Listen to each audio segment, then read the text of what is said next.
네. 가격이 한 3천에서 5천만 원 정도 더 비쌀 거예요. 근데 뭐 대출 활용해서 이렇게 간다라고 하면, 가능하다라고 하면 중흥마을 네. 쪽으로 좀 가는 게 좋을 것 같고, 뭐 덕유마을도 나쁘진 않아요. 제가 그 이유를, 부천 쪽으로 가는 이유를 조금 설명을 드리면,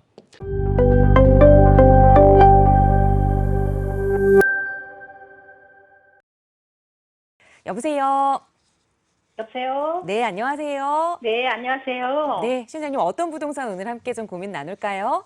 아, 저희 아들이 네, 결혼을 앞두고 네, 신혼집을 마련하려고 그러는데요. 네, 서울로 저희는 이제 서울로 가고 싶은데, 네. 이제 가진 게 얼마 되지 않아서, 서울 갭 투자 할 수 있는지 그것도 네. 궁금하고요. 네, 또 집을 제가 이제 이렇게 24평 정도를 알아봤는데, 네, 부천에 소세울역 근처에 한신 아파트 봤고요. 네, 또 시청 앞에 덕유마을, 네, 그리고 부평에 있는 북의 3차 아파트, 네, 그리고 상곡동에 있는 하나 아파트 이렇게 알아봤거든요. 네, 근데 이제 거주 겸 투자로 네. 할 수 있는 데가 어디가 마땅한지 오, 좀 알고 싶어서요. 알겠습니다. 근데 우선은 지금 처음에 서울로 가고 싶다고 서울 갭 투자를 좀 말씀하셨는데 알아본 네. 지역은 지금 다 부평이랑 부천 지역을 알아보셨네요. 근데 이제 이쪽을 알아봤는데 서울로 일단 가고 싶은데 네. 서울로 갈 수 있는지 대표님이 그거 먼저 이제 추천해 주시면 네, 알겠습니다. 감사하겠습니다. 그러면 우선 지금 여유 자금은 어느 정도나 보유하고 계세요? 한 1억 8천 정도요. 1억 8천으로 보신 네. 아파트는 우선은 부천 지역의 소세울역 근처의 한신 아파트, 그리고 부천의 네. 덕유 아파트 하나 보셨고, 그리고 부평의 북의 3차 아파트, 그리고 상곡동의 하나 아파트 이렇게 4개를 좀 보셨는데 혹시나 또 서울로 진입을 할 수 있다면 더 좋은 방법이 있다면 그걸 해보고 싶다라는 말씀까지 주셨거든요. 어떤 게 좋은 건지 한번 계획 세워볼게요. 대표님과 인사 네. 나눠보세요. 네, 안녕하세요. 안녕하세요. 네, 반갑습니다. 대표님 반갑습니다. 네. 지금 네네. 고민이 참 많으실 것 같은데, 우리가 네, 너무 많아요. 신혼집을 이제 거주할 신혼집을 구하는데, 그 자금은 네네. 내 생각에 부동산 가격 대비해서 자금은 좀 적은 것 같고, 네네. 어떤 걸 고를까 지금 많이 고민하신 것 같아서 여러 군데 보신 것 같아요. 네네. 지금 말하신 지역들이, 주변 지역이 가격대가 한 4, 5억 정도 하는데 지역들이잖아요. 한 20평대 기준으로. 네네. 지금 그 정도 자금에 아까 말씀하신 한 1억 8천 정도 있으시다고 하면 뭐 나머지 추가적인 대출을 좀 활용해서 그렇게 매수하시려고 하시는 거예요? 네네. 직장이나 이거 자녀분들 자녀 그 직장이나 이런 문제는 부천 쪽에서 이렇게 아니면 부평이나 부천 쪽에서 왔다 갔다 하기가 편리해요? 예, 구로거든요, 직장은. 구로. 네네. 평수는 근데 20평대. 돈에 네. 맞추려고 하니까 네. 이쪽을 본 거고요. 서울로 갈 수 있으면 서울이 좋을 것 같아요. 서울로 갈 수 있으면 네네. 지금 이제 서울로 가게 되면 우리가 흔히들 알고 있는 그 정도 자금이면 아파트를 매수하기는 쉽지는 않아요, 사실은. 그러다 보니까 우리가 이제 최근에 이제 빌라라든지 아니면 아파트가 대체되고 있잖아요. 아파트의 대체제로 빌라나 아니면 오피스텔 같은 경우 또 아니면 나홀로 아파트 같은 경우가 좀 대체가 되고 있는데 제가 볼 때 신혼 같은 경우는 뭐 살림이 가족 수는 적지만 이렇게 신혼 살림 같은 경우는 막 처음에 사다 보면 집이 많아요. 그래서 면적이 좀 작을 경우에는 좀 되게 불편한 점이 좀 있거든요. 네. 그래서 저는 한 20평대 정도 가시는 가 좋은 것 같고 그중에 말씀하신 지역 중에 좀 투자성도 가능하고 거주하기가 편리한 지역으로 뽑는다라고 하면 다른 지역 가지 마시고 부천으로 가시는 게 맞아요. 그중에서 부천 시청역 주변 지역으로 가는 게 맞을 것 같아요. 아, 덕유마을이요? 네. 그래서 부천 시청역 쪽에서 덕유마을로는 가지 마시고 덕유마을도 나쁘진 않아요. 덕유마을 가셔도 되는데 제가 볼 때는 여기서 덕유마을보다는 중흥마을 쪽으로 가시는 게 조금은 더 좋을 것 같아요. 아, 네. 중흥마을 20평대가 덕유마을보다 조금 더 비싸거든요.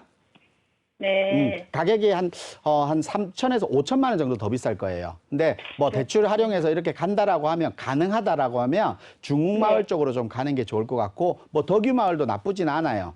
제가 그 이유를, 부천 쪽으로 가는 이유를 조금 설명을 드리면, 우리가 흔히 알고 있는 부천 시청역 주변 지역, 이 지역은 우리 뭐예요? 1기 신도시죠. 네네. 일기 신도시예요. 우리 지금 분당이라든지 일산이라든지 평촌이라든지 이렇게 부천 중동이라든지 이런 지역이 일기 신도시라고 하는데 이런 일기 신도시는 대부분 다 이제 30년이 다 돼 가잖아요. 그래서 예. 건물들이 전부 다 26년, 27년 차 뭐 이렇게 진행되고 있어요. 근데 이 지역의 아파트들은 대부분 다 그때 당시에 용적률 상으로는 좀 높게 지었어요, 사실은. 그래서 용적률이 대부분 다 10%에서 220% 정도 용적률을 가지고 있다 보니까 뭐 분당도 그렇고 평촌도 그렇고 최근에 그래서 재건축보다는 리모델링을 많이 한다고 그러죠.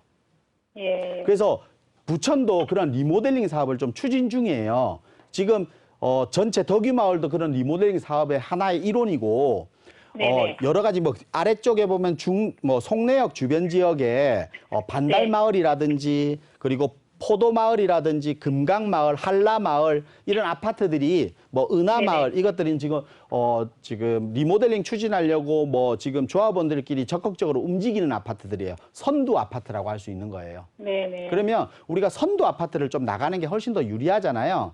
근데 이런 리모델링 아파트들이 전체가 있지만 그러면 이 지역 전체는 리모델링 아파트로 개조가 바뀔 거예요. 근데 이 안에서도 용적률이 이것보다 조금 떨어진다라고 하면 재건축에 대한 희망을 좀 가질 수 있겠죠. 예. 근데 여기 보면 중흥마을 있죠. 네네. 아래쪽 중흥마을 가면 용적률이 190%대예요. 아, 190. 그러다 보니까 지금 현재 이 190% 갖고는 재건축을 할 수는 없어요, 사실은. 왜 그러냐면 재건축이라는 거는 용적률만 가지고 하는 것이 아니라 주변 분양가가 높아야 되잖아요. 그러면 용적률이 아무리 높아도 내가 10채만 일반 분양할 수 있는데 10채가 분양가가 너무 비싸면 수익이 많이 나오면 할 수 있겠죠. 그럼 분양가가 낮으면 용적률이 낮아서 많이 지으면 또 수익이 많이 나겠죠. 그래서 용적률을 따지는 거예요, 사실은. 근데 용적률이 조금 낮아도 부천의 분양가가 많이 올라가면 할 수 있겠죠. 그중에서 선도가 될 수 있는 거는 그만큼 용적률이 좀 적은 게 유리할 거 아니에요. 그래서 제가 볼 때는 뭐 일기 신도시 30년 동안 이루어지다 보니까 뭐 교육 환경이라든지 거주 환경들은 다 완성된 단계예요. 이제는 노후 아파트들이 새 아파트로 변하기만 하면 되는 시기이기 때문에 거주하면서 뭐 구로 쪽이면 출퇴근도 뭐 괜찮으실 것 같고 그리고 이게 내에서도 뭐 리모델링보다는 재건축에 대한 기대감도 조금은 가지고 있는 아파트가 좀 기대 심리는 더 클 거 아니에요.